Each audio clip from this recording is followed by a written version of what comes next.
19h45, la barrière Info Soir. Messieurs, dames, bonsoir et bienvenue à cette nouvelle session d'information du dimanche 1er août 2021. Ce dimanche, nous accueillons comme invité du journal Mahamadou Noufou Arzika, acteur de la société civile, président du MPCR. Président Mahamadou Noufou Arzika, bonsoir.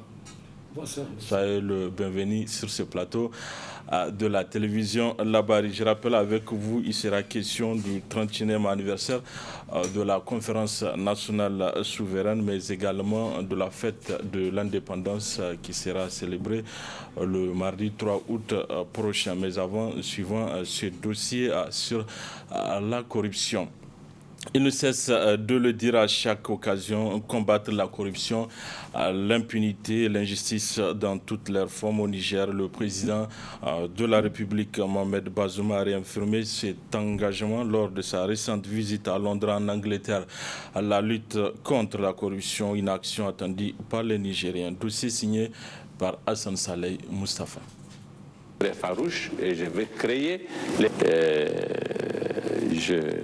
Vraisemblablement, le président de la République, Mohamed Bazoum, a déclaré une lutte sans merci contre les détourneurs du denier public, la corruption et l'impunité.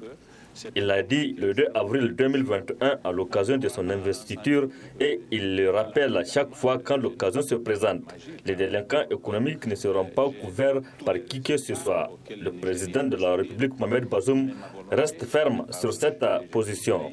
Je voudrais dire clairement ici que quiconque a une responsabilité dans l'administration publique répondra désormais tout seul et entièrement de ses actes. Son parti politique, sa base entre griffes, sa famille et sa communauté ne lui seront d'aucun secours au cas où son comportement devrait commander une mesure coercitive à son encontre. Le deuxième grand problème de notre gouvernance réside dans la prévalence de pratiques de concussion et de corruption au sein de l'administration. La corruption prend diverses formes: pots de vin vulgaires, surfacturation, dépenses inopportunes, commandes fictives, commandes partiellement livrées, etc. De telles pratiques ont cours malgré tous les dispositifs administratifs et juridiques mis en place pour les prévenir et les punir. C'est pourquoi la meilleure façon de lutter contre la corruption est de sévir contre ceux qui s'en rendent coupables. Mon credo sera de miser principalement sur la pédagogie de l'exemple en ne tolérant d'aucune façon le principe de l'impunité. Ainsi, je serai implacable contre les délinquants parce que j'ai conscience du tort que porte la corruption au développement du pays. Elle constitue par ailleurs une grave source de discrédit pour un régime et comme tel, elle est un grand facteur d'insécurité. C'est donc un président de la République très engagé et très déterminé pour s'attaquer à ces pratiques qui n'honorent pas le pays. Lors de sa récente visite à Londres où il a pris part au Forum mondial sur l'éducation, dans un entretien accordé à BBC, le président de la République, Mohamed Bazoum, a une fois de plus réaffirmé cet engagement ferme et sans détour. Ma conviction en moi, c'est qu'il faut punir. Il faut punir pour lutter contre la corruption. Nous n'aurons jamais un État crédible qui ait un minimum d'autorité et de légitimité si nous laissons cours au comportement auquel les gens ont spontanément tendance à vouloir se laisser aller. C'est une bataille très dure que nous allons mener contre nous-mêmes, contre tout le monde. Je l'ai dit à mes ministres. La lutte contre la corruption au Niger est un combat qu'encourage la société civile nigérienne. Si aujourd'hui le président Bazoum s'engage à lutter contre la corruption au Niger, c'est une bonne chose. Mais il y a des choses que les hommes politiques disent, mais l'application c'est une autre. Donc nous, pour le moment, nous ne pouvons que entendre, nous ne pouvons que observer les actes du président Bazoum. En tout cas, il a du pain sur la planche. Parce que nous avons vu comment des gens ont détourné des sous par la corruption, effectivement, des agents fonctionnaires de l'État. Et la seule affaire que nous connaissons, c'est l'affaire Ibou Kradji. Mais affaire Ibou Kradji, il y en a 1000 affaires par rapport à la corruption, n'est-ce pas, de cette affaire de Ibou Kradji. Il y en a 1000. Donc, il faut qu'on commence à dépoussiérer les dossiers qui sont au niveau de la HADSIA, qui sont au niveau de la justice, pour qu'on puisse, n'est-ce pas, rendre l'État du Niger dans ce droit. Il y a un penseur chinois qui disait que si vous voulez détruire un pays, vous n'avez pas besoin d'envoyer des chars de combat, des avions de chasse pour bombarder ce pays. Non. Deuxièmement, il faut seulement détruire son système éducatif et implanter la corruption dans ce pays. Alors, ça sera un pays vaincu, un pays détruit. Et c'est ça que nous allons vivre si nous ne faisons pas attention. D'ores et déjà, un dossier sur cette affaire de détournement de plusieurs milliards de francs CFA, l'affaire Ibrahim Amadou, plus connue sous le nom de Ibou Kradji, est en cours d'instruction. Plusieurs personnes, notamment les agents du ministère des Finances et ceux du Trésor national qui seraient impliqués, ont été placés en mandat de dépôt dans les prisons civiles en attendant la suite de l'instruction. La question que beaucoup d'observateurs nigériens se posent, l'affaire Ibou Kradji ira-t-elle jusqu'au bout ou subira-t-elle le même sort que celle du ministère de la Défense nationale dont le dossier reste toujours sur le bureau du procureur de la République au tribunal de grande instance hors classe de Niamey? Commémoration jeudi dernier du 30e anniversaire de la conférence nationale souveraine du Niger. À cette occasion, au palais du 29 juillet, une cérémonie a regroupé plusieurs acteurs et membres des différentes structures socio-professionnelles autour d'une conférence débat. Détaillé avec Boubacar Ibrahim et Ibrahim Abdou. 29 juillet 91, 29 juillet 2021, cela fait exactement 30 ans que le Niger a tenu une conférence nationale souveraine à Niamey. Cette dernière, qui a regroupé 1200 délégués issus des unions syndicales, des partis politiques et des associations, a marqué le point de départ de la démocratisation au Niger. 30 ans après, quel bilan tirent les acteurs? Ce jour 29 juillet 2021, ça fait exactement 30 ans que la conférence nationale souveraine du Niger avait ouvert ses travaux. Et c'est en l'honneur de cet événement en vue son importance. Et comme vous le savez désormais d'ailleurs, c'est constitutionnel. Dans la constitution de notre pays, dès le préambule, on a dit, nous, peuple nigérien, nous sommes résolus à consolider les acquis de la conférence nationale souveraine à côté des acquis de la République et de l'indépendance. Pour être formel, ce qui est expressément dit, résolu à consolider les acquis de la République et de l'indépendance nationale, respectivement le 18 décembre 1958 et le 3 août 1960, ainsi que les travaux de la conférence, les acquis de la conférence nationale souveraine tenue du 29 juillet au 3 novembre. Donc c'est ce qui est dit dans la Constitution. Ça veut dire que ces événements-là, c'est des événements qui doivent être reconnus d'abord par tous, respectés par tous, l'État et tout le monde, pour que de la même manière que la fête de la République est faite, la fête de l'indépendance est faite, que l'ouverture de la conférence nationale qui a été érigée en journée nationale de la démocratie à partir de 2011, que ces événements soient commémorés en tant que journée nationale de la démocratie pour permettre aux citoyens nigériens de savoir que c'est un acquis. C'est la conférence qui a été à la base de l'engagement de notre peuple, de notre pays au processus démocratique. Aujourd'hui, nous sommes en train de commémorer le 30e anniversaire de la conférence nationale souveraine, mais aussi la journée nationale de la démocratie. D'abord, en tant que telle, la conférence nationale, comme vous le savez, elle a aujourd'hui 30 ans et c'est une étape de notre processus démocratique au Niger. Avant la conférence nationale et sa tenue, il y avait eu d'autres étapes dans le processus démocratique, tout a commencé à proprement parler par la tragédie du 9 février 1990, là où la barbarie s'était abattue sur une démonstration pacifique et qui a occasionné des morts et des blessés dans les rangs des scolaires. C'est en ce moment-là que toutes les autres forces démocratiques, notamment les syndicats, l'USTN, les syndicats affiliés et d'autres syndicats non affiliés, ont décidé de se mettre dans la danse. Parce qu'il a été compris que c'était un problème de gouvernance qui se posait dans ce pays, qu'elle soit politique, économique, culturelle et autres, c'était la dictature. Alors il fallait demander le multipartisme et la conférence nationale. Mais bien sûr, avant cela, il y a eu plusieurs luttes. Il y a eu le débaillonnement de la presse, il y a eu la participation des citoyens aux différentes manifestations démocratiques sans crainte. Il y a eu la création des partis politiques, etc., qui a culminé à l'organisation, à la tenue et au déroulement de la conférence nationale souveraine. Il est quand même à déplorer le non-respect de certaines attributions de la conférence nationale par certains acteurs qui se sont retrouvés aux commandes de l'État. Il faut noter que le président actuel, il est un pur produit de ce combat démocratique.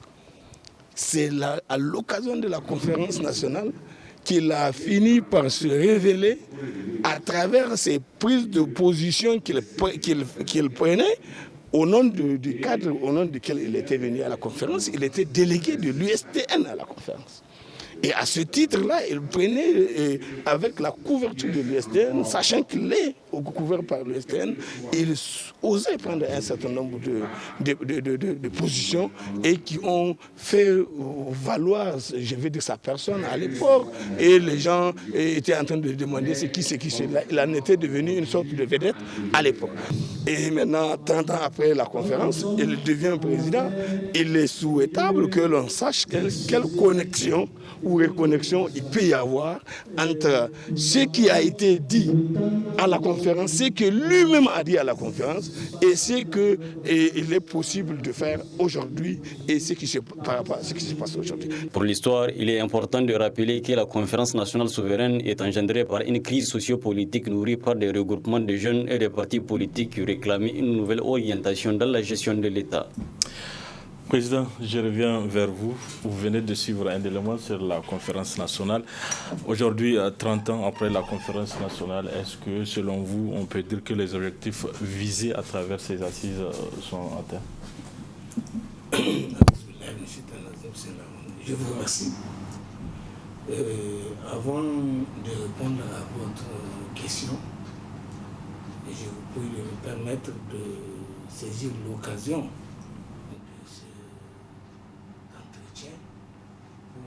présenter mes condoléances les plus attristées à la famille des travailleurs de notre pays, à la famille éplorée du défunt, le camarade Lawali Moutari, qui était justement le secrétaire général de l'Union des travailleurs du Niger en 1991, qui a donc conduit la délégation de l'USTN à la conférence nationale, à l'intérieur de laquelle, justement, je le rappelais tantôt, M. Bazoum Mohamed était délégué de l'USTN à la conférence. Il était un des 100 délégués de l'USTN à la conférence nationale. C'est juste un rappel. Je souhaite vivement que Dieu ait son âme, que Dieu lui pardonne, que Dieu l'accueille dans son paradis éternel et que sa famille qu'il laisse, qu'il ne puisse pas sentir le vide de son absence en raison de ce que tout le monde doit pouvoir faire à cette famille de ce grand combattant de la liberté avec lequel nous avons fait tout ce qu'on a pu faire en 1990-91 pour rendre possible la tenue de la conférence nationale souveraine de notre pays. Effectivement, comme vous le dites, cette conférence a pu se tenir durant 98 jours et du 29 juillet, date d'ouverture, jusqu'au 3 novembre, date de la clôture des travaux de notre conférence nationale. La conférence a été un grand moment historique, un moment très important qui a permis à notre peuple de s'interroger, de se regarder, de faire sa propre autocritique, son introspection, regarder dans le rétroviseur, se rendre compte de la manière dont les choses se sont passées depuis le lendemain des indépendances et jusqu'à la date de la tenue de la conférence nationale, la manière dont le pays a été gouverné, et cela a été une préoccupation pour que l'on puisse voir quels sont les impairs et à partir de ce diagnostic aussi, quelle projection on allait faire pour notre pays, pour notre devenir. Effectivement, la conférence a travaillé durant toute cette période. Elle l'a fait à travers non seulement la plénière qui a débattu de beaucoup de points à l'ordre du jour, mais aussi les travaux des commissions qui ont été mises en place et pour justement essayer de travailler sur les différents domaines, notamment la question politique. Il y avait la commission politique et juridique, il y avait la commission économique, il y a la commission sociale, il y a la commission qui a particulièrement statué sur la question de la liberté de la presse, qui a rendu possible qu'à la fin on puisse décider de mettre en place le Conseil supérieur de la communication. Et ce Conseil supérieur de la communication a été un instrument qui a aidé à rendre possible un certain nombre d'activités qui ont permis de doter notre pays de certains textes à l'issue des États généraux qu'on a organisés au courant de l'année 1993 à l'époque. Donc, il y a eu des décisions importantes et le Conseil supérieur de la communication était chargé de veiller à leur mise en œuvre. Et Dieu merci, entre ce que nous vivions dans notre pays à l'époque, où il n'y avait que la voix de son maître, qui est la télévision nationale, les médias publics, j'allais dire tout simplement, il n'y avait pratiquement pas de médias privés, mais grâce à la conférence nationale, grâce à la décision qu'elle est venue à prendre, alors ça a été l'occasion qui a permis de booster et la mise en œuvre de cette disposition qui garantissait la liberté d'expression, la liberté d'opinion, d'expression, de pensée, et cela a été quelque chose de très important. Et aujourd'hui, Dieu merci, 30 ans après, notre pays est vraiment, on peut dire, largement doté des moyens de communication audiovisuelle, des mass médias, des journaux de toute nature, et même grâce aux acquis de l'humanité, le développement de la nouvelle technologie, de la communication, d'information et de la communication aujourd'hui, et c'est tout ça là qui est aujourd'hui mis à la disposition des citoyens pour assurer l'expression, assurer la jouissance effective de leur liberté d'opinion, de pensée et d'expression. Et je pense que c'est une très bonne chose. S'il y a quelque chose de fondamental que la conférence a rendu possible dans notre pays, c'est d'abord ça, qui n'a jamais été démenti, nonobstant tous les impairs que nous avons connus durant la période de ces 30 années. Il y a eu des hauts débats, vous le savez. Après la transition, on a organisé les élections qui ont permis de mettre en place un premier régime, celui de la FC à l'époque. Puis ensuite, il y a eu des couacs que vous connaissez, qui ont conduit à la cohabitation. Et cette cohabitation, malheureusement, a été suffisamment chaotique au point où ça a donné des idées aux militaires d'intervenir dans le champ politique. Et finalement, avec ce qui est intervenu, vous le savez, donc par le CSN, le Conseil de salut national, sous la direction du colonel Barry Menesara, à l'époque chef d'état-major. Et donc ça a mis fin, ça a interrompu momentanément le processus démocratique à l'époque.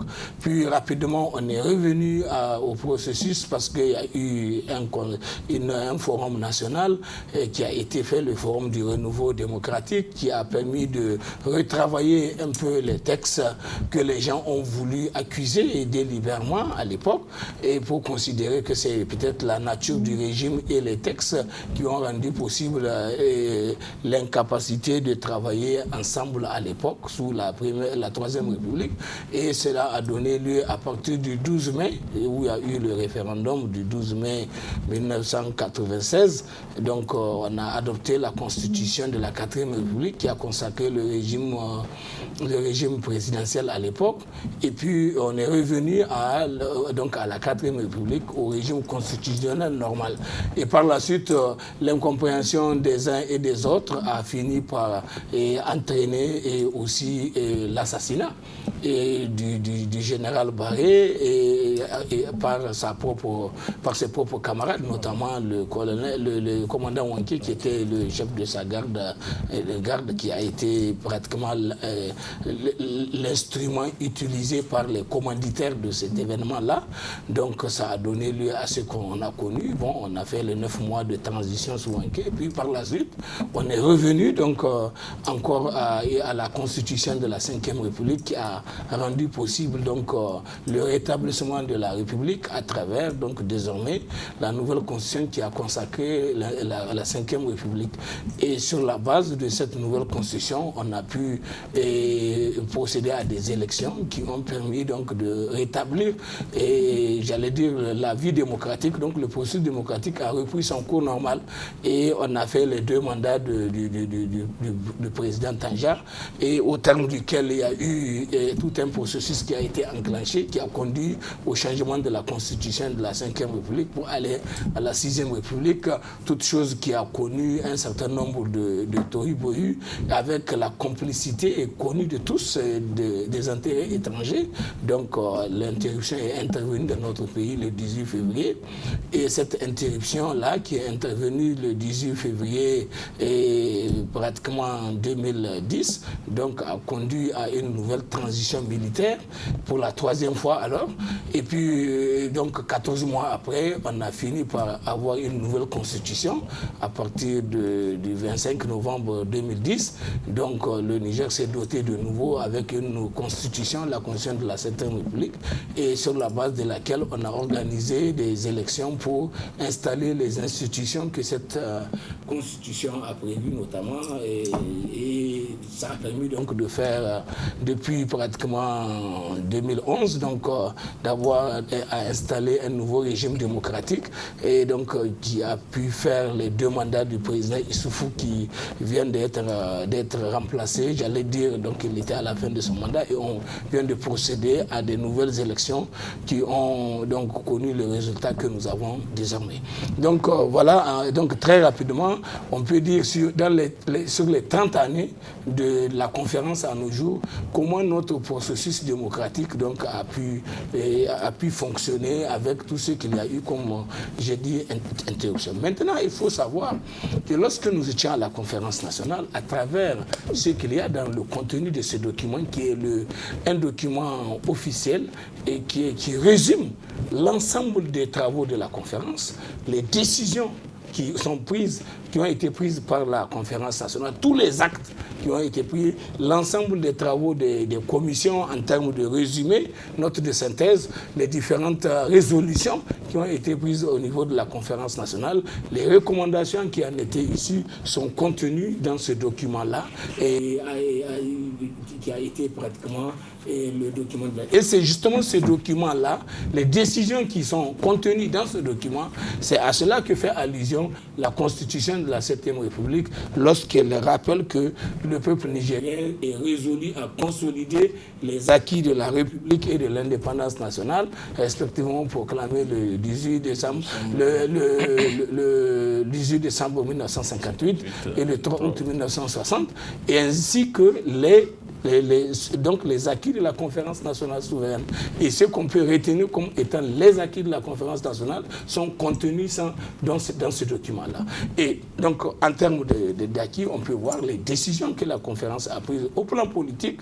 Elle a consacré le multipartisme, elle a consacré le pluralisme politique, elle a consacré les libertés, notamment les libertés fondamentales qui ont été prévues. Certaines de ces libertés sont respectées durant le cours de ces 30 années. D'autres, on connaît encore des difficultés de respect en ce qui concerne les libertés, notamment les libertés de manifestation.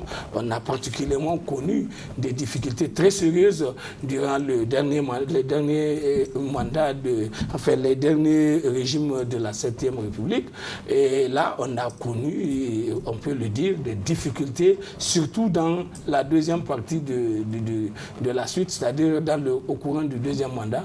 C'est en ce moment que le régime s'est rédit et il a décidé de créer des conditions pour obstruer et pratiquement la jouissance de certaines libertés, notamment la liberté de manifestation.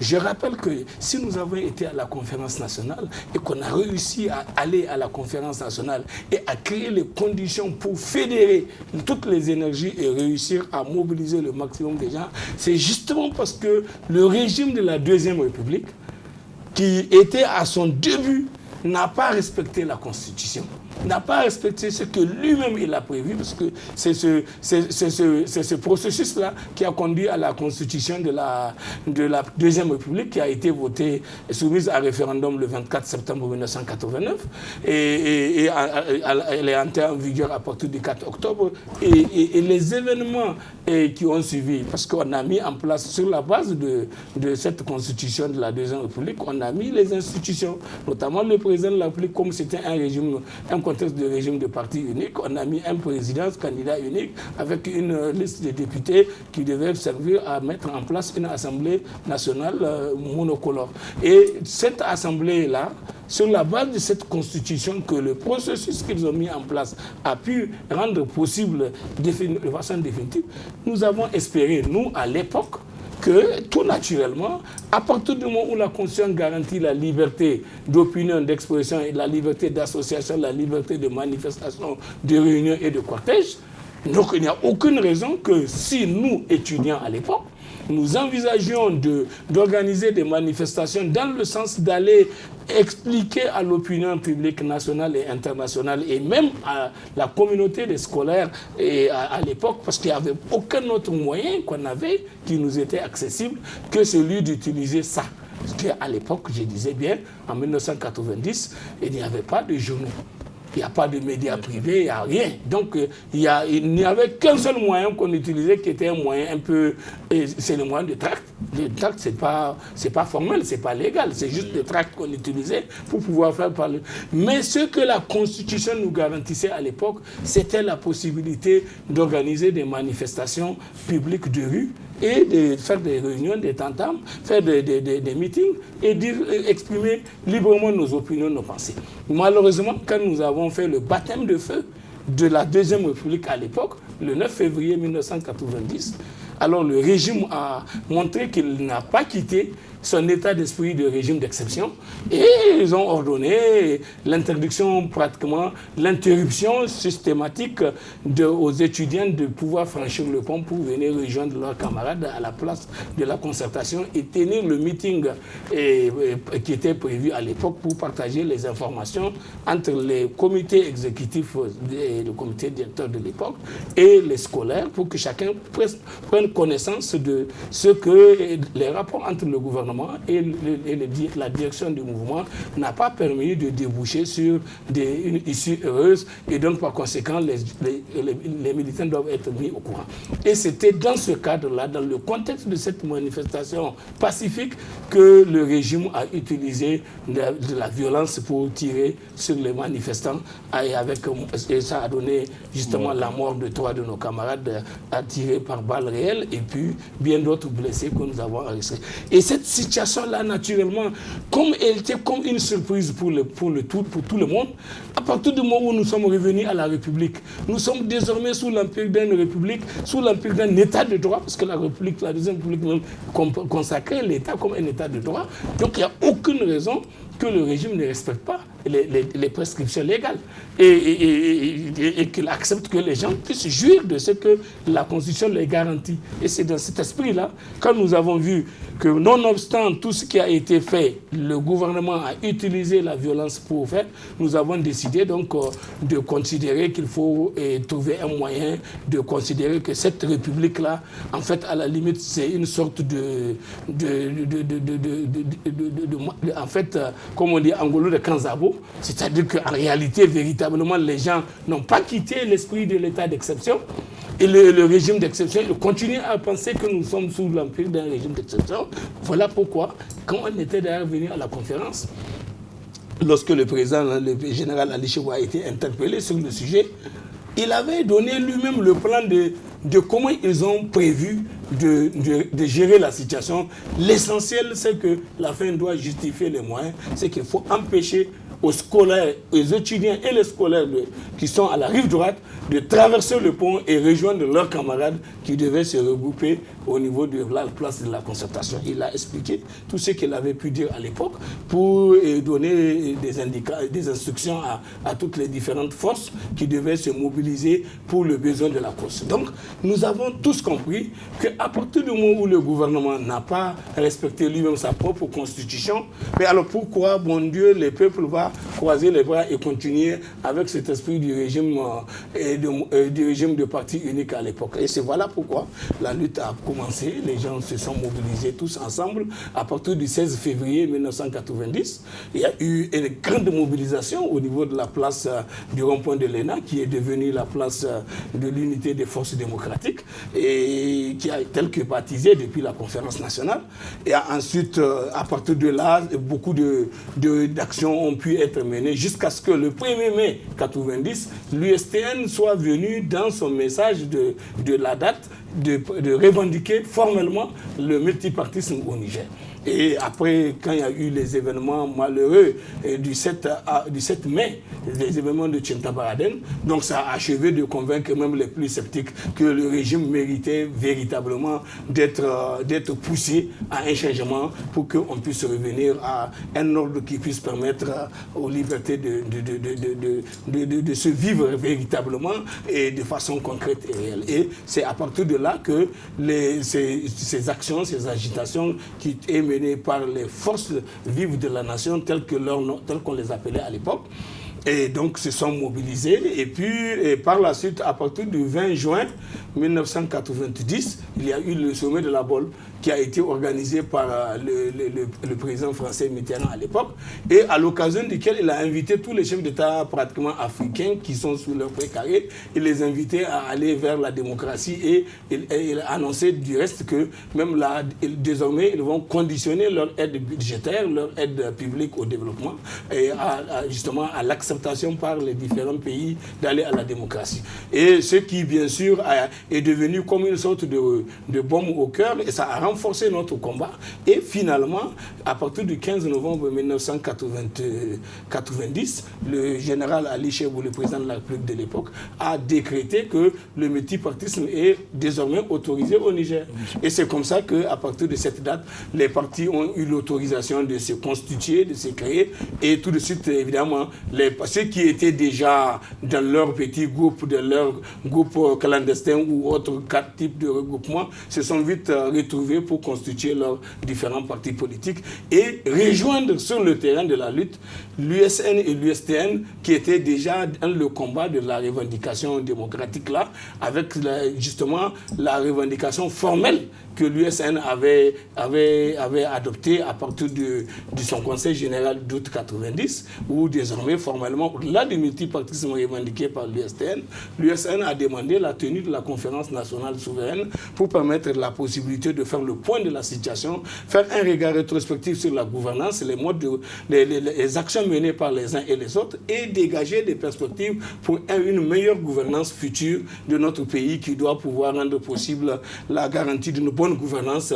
démocratique de nos affaires et rendre possible que la gouvernance puisse garantir la jouissance effective de tous les droits consacrés par la Constitution, mais aussi la possibilité que nous puissions véritablement bâtir un état de droit avec la lutte contre un certain nombre de comportements négatifs tels que la corruption, l'enrichissement illicite, le détournement, le blanchiment et bien d'autres choses qu'on a pu mettre au point en termes de constat par rapport à la gouvernance des régimes passés.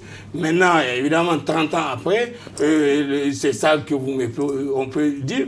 Maintenant, on est où? Est-ce que 30 ans après, la gouvernance est faite de telle manière qu'il n'y a plus de corruption au Niger et qu'il n'y a pas d'impunité, que l'état de droit soit véritablement aujourd'hui là au rendez-vous et que les règles du jeu démocratique soient respectées par tous les acteurs?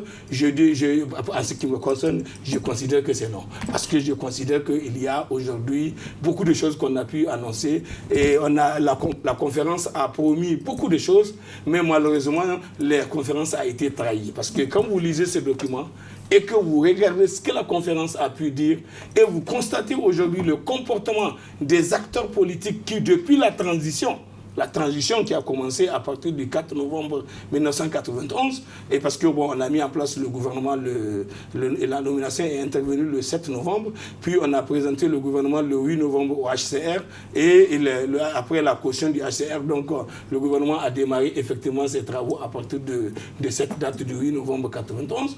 Donc on a vu durant les 17 mois de la transition ce qu'a été la transition, le comportement de la transition vis-à-vis des décisions de la conférence, vis-à-vis des recommandations de la conférence, vis-à-vis des résolutions de la conférence, notamment en ce qui concerne, par exemple, les questions économiques. Il y avait des mesures fortes qui étaient commandées, qui n'ont pas pu être de manière effective, être mises en place compte tenu du contexte et de la situation. Et par la suite, la chose est tellement devenue plus grave que lorsque on est passé à la Troisième République avec l'adoption de la nouvelle Constitution et la mise en place des nouvelles autorités sous l'empire de cette Troisième République-là, alors les nouvelles autorités se sont mis dans une posture à ne pas se sentir concernés par les décisions de la conférence nationale en considérant qu'eux, ils ont été élus.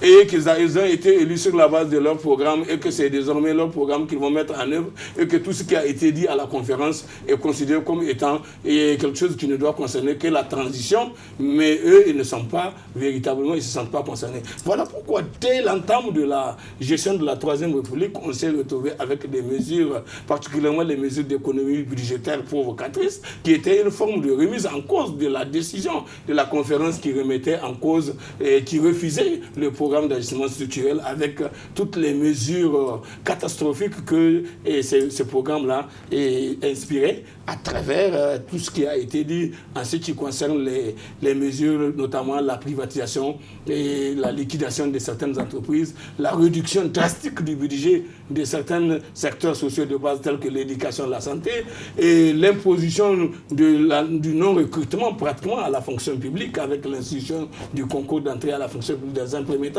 puis ensuite même carrément la suppression du recrutement à la fonction publique. Et on s'est retrouvé avec des années où il n'y a plus de recrutement possible à la fonction publique. On a été obligé de se rabattre avec le départ à la retraite de certains fonctionnaires. On s'est retrouvé avec pratiquement une fonction publique vidée de ses propres cadres et donc un État non administré qui s'est rabattu sur des contractuels, sur des volontaires et des bénévoles. Et aujourd'hui, c'est ça qui fait que on a un pays pratiquement mal administré. Et tout à l'heure, vous avez entendu M. Bazoum en train de parler de comment on appelle ça, de la lutte contre la corruption, qui doit être implacable par rapport à ça, parce que l'administration est gangrénée par, comment on appelle ça. Et évidemment, c'est tout ce qu'on avait dit à l'époque, et à la conférence nationale. Et c'était des propos qui ont été tenus, c'était des recommandations qu'on avait faites et qui ne devaient pas donner place à la corruption, à l'enrichissement illicite et puis à la dilapidation, au détournement. Mais aujourd'hui, on regarde bien sur le terrain, sur les 30 années là, mais on a vu donc tout le monde passer à la casserole. Tout le monde est passé et on a vu, et même les plus inattendus, parce que les plus inattendus, c'est qu'eux, ils sont le produit de la conférence. Personne ne pouvait s'imaginer qu'avec un régime où il y a la majorité sont les produits de la conférence, sont des acteurs de la conférence nationale, qu'on allait se retrouver avec un régime où des acteurs vont se mettre à développer des comportements, des antivaleurs qu'on a stigmatisés et dénoncés à la conférence nationale, qui ont fait que dans la Constitution, nous avons été amenés expressément à le dire dans la Constitution à son article 4 alinéa 2, et que dans l'exercice du pouvoir d'État, voilà des comportements déviants qui ont été stigmatisés, notamment, on a parlé de pouvoir personnel, l'ethnocentrisme, le régionalisme, le favoritisme, le népotisme, la concussion, la corruption, l'enrichissement illicite, le détournement, la dilapidation et le trafic d'influence, plus des autres esprits, notamment l'esprit de clan, l'esprit féodal et l'esprit sexiste et autres, qu'on a estimé que ce sont des antivaleurs qu'il ne faut pas accepter dans notre état de droit, dans notre République. Malheureusement, sur le terrain, dans le cadre du quotidien de la mise en œuvre de toutes ces recommandations-là, le comportement des acteurs a pris le contre-pied de toutes ces valeurs-là qui ont été suggérées et qu'il fallait promouvoir et celles qu'il faut combattre. Malheureusement, vous avez bien vu aujourd'hui, et tout à l'heure j'ai vu, vous avez parlé dans votre premier élément, vous avez posé le problème de la corruption, de tout ce qui est en train d'être fait, et par rapport au comportement des acteurs. Évidemment, vous allez voir aujourd'hui, c'est tellement grave. On a déjà vu ça. On a l'impression que les gens, quand ils sont allés à la conférence, tous les dossiers qu'on avait traités au niveau de la conférence n'ont été qu'une manière de montrer aux gens comment on fait.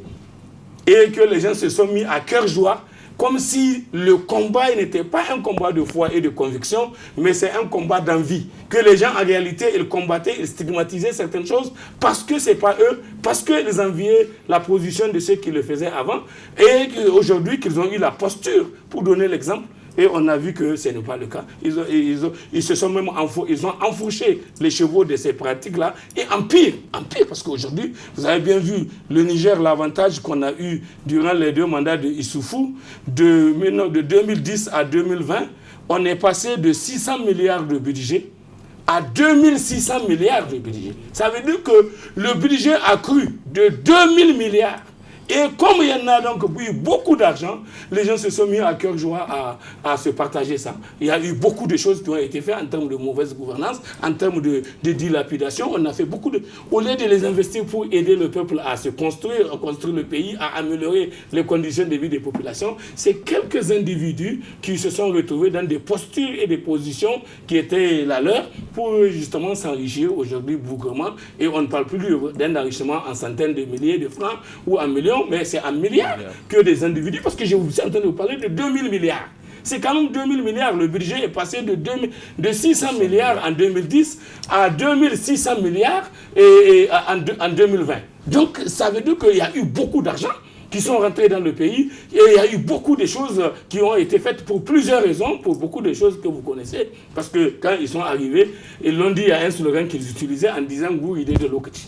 Gouridé de Lokati, ça veut dire qu'ils sont arrivés juste à temps au moment où le pays était dans une posture d'avoir de l'argent, parce que le pays s'est engagé dans l'exploitation pétrolière, il s'est engagé dans l'exploitation de certains minéraux, et puis donc il y a eu même le renforcement, comme on peut le dire, de la capacité de négociation. C'est-à-dire, comme on ne prête qu'à ceux qui peuvent payer, il faut être solvable pour qu'on vous prête. Donc même avoir la possibilité d'emprunter de l'argent, il faut qu'on vous reconnaisse un niveau de solvabilité qui puisse permettre aux bailleurs de vous prêter l'argent.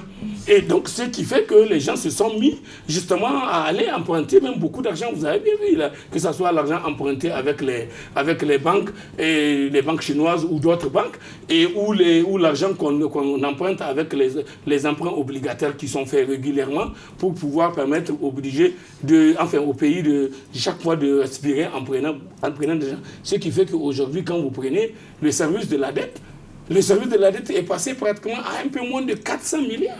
400 milliards, hein? Parce que là-dedans, dans les 400 milliards de service de la dette, vous avez les emprunts obligataires qui viennent à échéance réduite, très rapide, donc il faut absolument y payer. Maintenant, moi, je ne fais pas partie de ceux qui font le mauvais procès à l'emprunt, ou qu'on a emprunté beaucoup de gens, on a fait ceci, mais je fais partie de ceux qui cherchent à savoir, mais cet argent-là qu'on a emprunté, ça a servi à quoi? Parce que tous les pays du monde s'endettent. tous les pays du monde pour construire, pour avancer et s'endettent. Les États-Unis sont les pays les plus endettés du monde.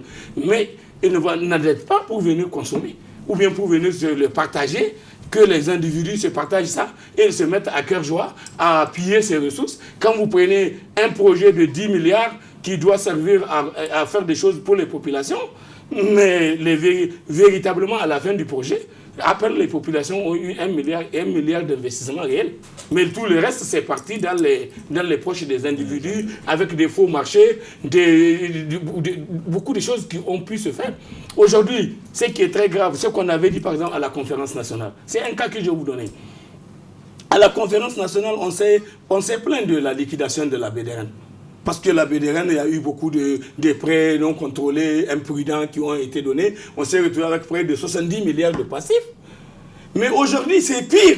Les entreprises que nous avons aujourd'hui dans ce pays qui ont été créées, je prends un exemple, une entreprise comme par exemple celle qu'on a pu mettre en place tout à fait récemment, seulement en 2010, pour dire que bon, on va appuyer un secteur. Mais donc, on n'a jamais appuyé le secteur, c'est devenu une entreprise commerciale. Et aujourd'hui, quand vous partez savoir le passif de cette entreprise, les crédits imprudents qui ont été donnés au niveau de cette entreprise, au point où actuellement elle est en cessation de paiement. Vous avez vu, la semaine passée, vous avez vu sur les réseaux sociaux, il y avait des gens qui disent qu'ils ont passé dans certaines agences juste pour avoir 200 000 francs dans leur propre compte.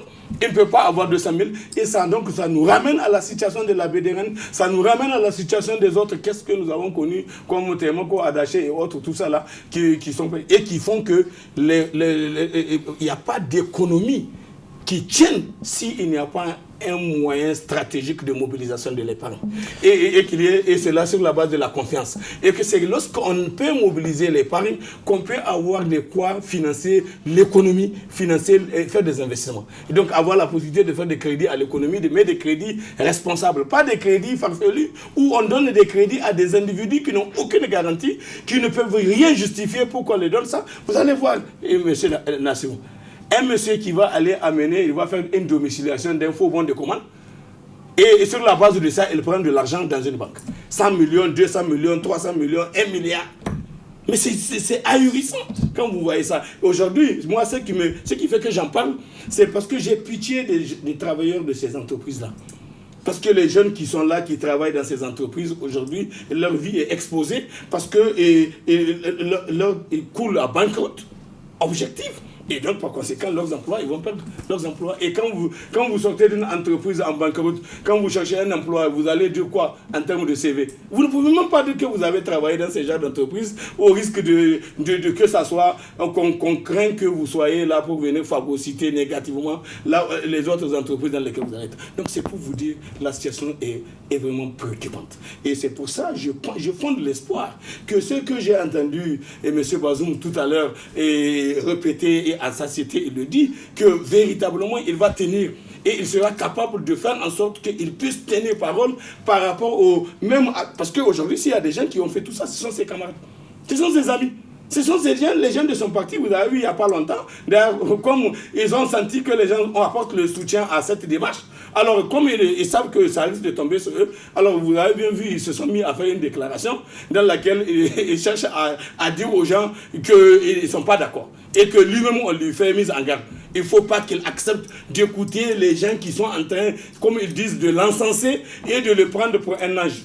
Mais bon Dieu, est-ce que si c'était crédible ce qu'ils disaient, est-ce qu'ils avaient besoin d'utiliser ces mots contre leurs propres camarades? Si c'est vraiment pour seulement reprocher à ceux qui sont en train de ce qu'ils disent, comme ils disent, de vouloir les opposer en disant qu'un tel est meilleur, un tel. Qu'on dise qu'un tel est meilleur ou qu'il est bon ou c'est ci ou c'est là. Mais est-ce que c'est vraiment pertinent de venir de tout ce qu'ils ont été amenés à dire? Donc voilà, c'est pour vous dire que moi, après le 30e anniversaire de la conférence, je suis meurtri. Parce qu'avec moi aussi, je sais, le peuple nigérien est meurtri. Parce que la gouvernance de bonne qualité qu'on a espéré, la lutte contre l'impunité et la lutte contre tous ces travers de gouvernance qu'on avait espéré être au rendez-vous, malheureusement, elle n'est pas au rendez-vous, malgré le changement du personnel politique. Président, on va parler d'un autre anniversaire qui sera célébré le mardi prochain, le 3 août. C'est la proclamation de l'indépendance, 61 ans après. Le Niger est-il véritablement indépendant, notamment avec l'instauration des bases militaires?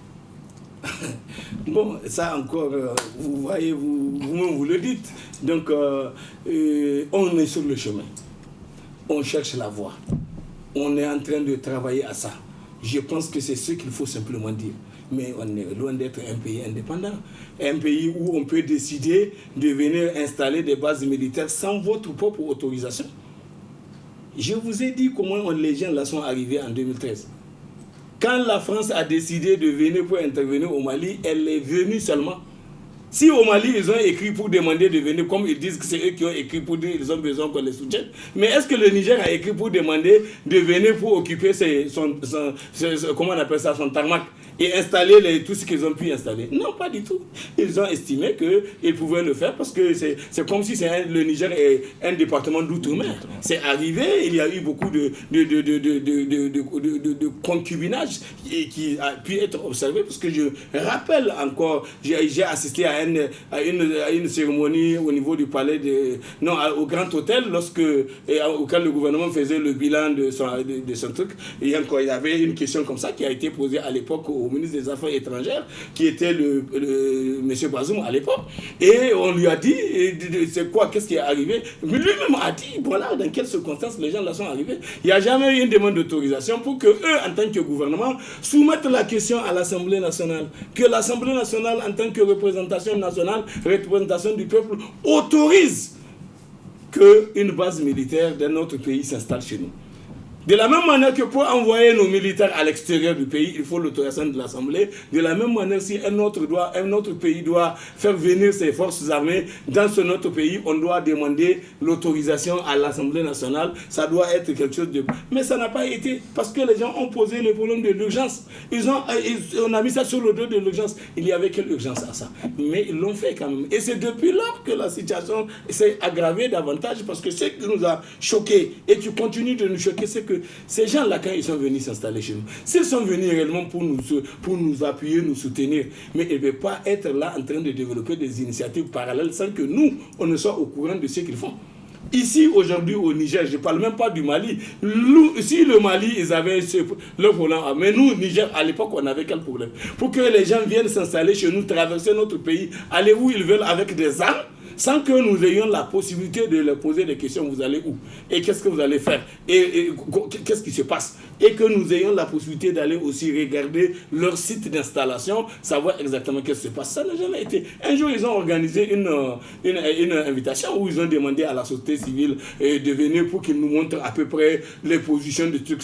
Quand on avait fait tellement de bruit pour demander à ceux qui le quittent. Donc, ils ont pensé que c'était bon de le faire. Nous, évidemment, certains d'entre nous ont pu aller pour aller savoir, pour se rendre compte de tout ce qu'ils ont pu dire, mais d'autres n'ont pas été parce que nous estimons que, et c'est même pas la peine de chercher à se laisser convaincre par quoi que ce soit. Le Niger est un pays souverain et nous ne pouvons pas l'accepter que les gens viennent décider à notre place de s'imposer à nous sans notre autorisation en force d'occupation et tout simplement. Et c'est ça qu'on a toujours dit. Et les gens n'ont pas voulu nous comprendre. Ils ont même estimé que quand nous parlons comme ça, c'est comme si nous, en agissant de cette façon, nous sommes d'intelligence avec comment on appelle ça, les terroristes ou je ne sais pas, ou les insurgés qui attaquent les pays. Tout le monde sait que c'est faux. Tout le monde sait que ce n'est pas comme ça. Mais les gens ont pu le dire quand même pour vouloir nous cataloguer et nous stigmatiser et nous présenter comme une forme de société civile indexée. Et tel qu'on l'a pu dire, à la limite, à un moment, on a dit qu'on est une société civile putschiste, on est une société civile insurrectionnelle et autres, tout ça, et que comme si nous étions en train de autrement chercher le pouvoir, alors que c'est rien loin de nous. Nous aimons notre pays, c'est parce que nous aimons notre pays et nous considérons que, et même si notre gouvernement a des pieds et mains liés par ses mentors, et qu'il lui donne ces légions d'honneur et autres là qu'il distribue à travers à eux, même s'ils ont eux partis liés avec eux, mais nous n'avons aucune obligation, nous, d'être considérés comme tels.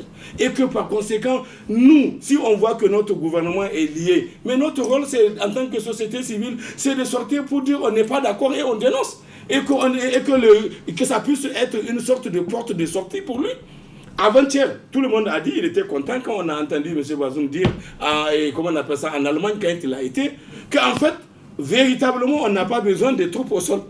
Nous avons besoin que nos forces armées soient renforcées en matériel, en renseignement, un renseignement vrai, pas un renseignement tronqué, un renseignement tordu qui est de nature à nous divertir, mais un vrai renseignement dans le cadre d'une coopération saine, une coopération responsable, une coopération juste et honnête, pas une coopération malheureuse, malvenue, trichée, trompeuse, et tout ça, on ne peut pas l'accepter. Et c'est ça que nous avons dit. Vous avez entendu donc après avoir dit ça, c'était très bien, tout le monde a dit, mais enfin, au moins maintenant, ça peut donner l'espoir que c'est... Surtout qu'au Mali, les gens ont dit qu'ils n'ont plus besoin de base militaire au Mali. Que elle-même, la France, a fini par considérer que oui, pourquoi pas, je peux même diminuer la moitié. Mais ce n'est même pas en termes de moitié, c'est le tout qui doit partir. On n'a pas besoin véritablement de leur troupes au sol, on ne les a pas besoin. Mais nous devons être capables de comprendre que si nous devons affirmer notre indépendance et notre souveraineté dans un esprit de saine coopération, alors ça doit pouvoir se faire en toute responsabilité. Le Niger, je dis aujourd'hui, on ne vit pas seul. Et on ne peut pas être là en train d'être ligoté que par la France. Déjà, nous avons un problème très sérieux aujourd'hui et que tout le monde doit pouvoir, on l'a dit à la conférence, notamment la question de la politique monétaire. La question monétaire qui est importante. Nous ne pouvons pas continuer alors que l'accord est fini. La convention qui nous lie au franc CFA, elle est finie depuis le 26 décembre 2020. Actuellement, c'est de l'illégalité qu'on se trouve. C'est de l'illégalité. La monnaie qui circule dans notre espace, qui est gérée par la BCEAO et autres, c'est une monnaie qui n'a plus de base légale conventionnelle, qui existe encore, que même lorsqu'elle a été faite en 1945, bon, on n'a même pas demandé notre avis. À l'époque, ils ont parlé à notre nom parce qu'on était sous la colonisation. Mais dès lors qu'on est devenu des pays indépendants, mais bon Dieu, on ne peut pas encore continuer à décider à notre place sans que nous ne soyons impliqués ni associés. Voilà des questions que nous abordons, voilà des questions que nous dénonçons, et voilà des questions pour lesquelles on est prêt à être avec tout celui qui est prêt à faire ce combat pour la dignité de notre peuple, pour la dignité de notre continent, pour la dignité de notre nation. Ça, sur cette base, on est en phase. Sur la question de la corruption, on est en phase avec tous ceux qui sont prêts à faire véritablement le combat sain contre cette pratique-là qui fait que la rupture d'égalité se constate à tous les coins de rue au niveau de l'administration. Quand vous partez dans l'administration chercher un papier quelconque, si vous n'avez pas l'argent, vous n'avez pas les moyens de corrompre les administrations, vous ne pouvez pas bénéficier de ça. Et toutes les administrations sont aujourd'hui, comme il a si bien dit, sont des administrations corrompues, des administrations inefficaces, incapables de consommer les crédits qui sont mis à même leur disposition pour dire, bon voilà l'argent pour travailler, mais il faut être capable de savoir faire des termes de référence, élaborer des projets éligibles à ces crédits tels que la convention de la signature de crédit a été prise. Voilà des situations qui sont là et pour lesquelles nous estimons que et tout le monde comprendra que notre envie, notre décision, notre volonté, notre combat, c'est un combat citoyen, un combat patriotique dans l'intérêt de notre peuple, dans l'intérêt de notre pays et pour le bonheur de notre peuple. Monsieur Mahamadou Noufardika, merci. Je vous en prie. Merci d'avoir répondu à notre invitation. C'est également tout pour ces 19h45 de la télévision Labari. Merci à vous de l'avoir suivi. Au revoir.